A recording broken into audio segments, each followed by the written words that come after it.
আসসালামু আলাইকুম। Sparkle auto পার্টসের পক্ষ থেকে সবাইকে স্বাগতম। এটা হচ্ছে ব্লাইন্ড স্পট মিরর। এটা আমরা আগে সেল করতাম, মাঝে বেশ কিছুদিন সেল অফ ছিল, এখন আবার নতুন পোস্ট করা হয়েছে। তো অনেক ভাইরাই জানতে চাচ্ছিলেন যেটা আসলে কি, এটার কাজটা কি, কেমন উপকারে আসে। এখন ওই জন্য একটা শর্টকাট ভিডিও বানিয়ে দিচ্ছি, সবাই দেখে নেবেন ইনশাল্লাহ। এটা হচ্ছে ব্লাইন্ড স্পট মিরর, এটার নাম। এটা লুকিং গ্লাসের এক কোণার দিকে লাগাই, এই দেখেন এই যে এখানে দেওয়া আছে কীভাবে লাগাইতে হয়।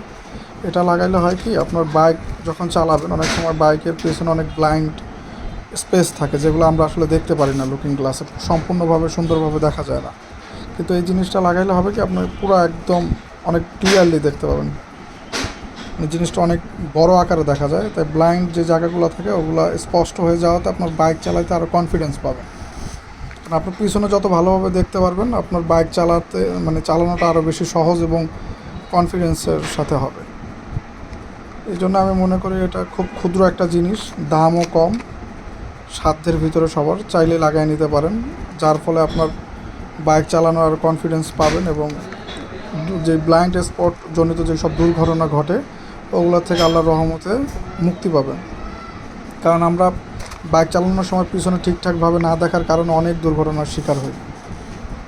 ঠিকঠাকভাবে পিছন থেকে গাড়ি দেখা যায় না, বা কে পাস করতেছে কী করতেছে আমরা ডানে বামে মুভ করার সময় ঠিকঠাক দেখা যায় না। জিনিসটা যদি সুন্দরভাবে দেখে আমরা মুভ করতে পারি বা পিছনে কী আছে সেটা ভালোভাবে বুঝতে পারি, তাহলে আমাদের বাইক চালানোটা আরও বেশি নিরাপদ হবে এবং দুর্ঘটনাটা আশা করি ব্লাইন্ড স্পটের কারণে যে দুর্ঘটনাগুলো হয় সেগুলো থেকে মুক্তি পাবো ইনশাল্লাহ। সবাইকে অসংখ্য ধন্যবাদ। আসসালামু আলাইকুম।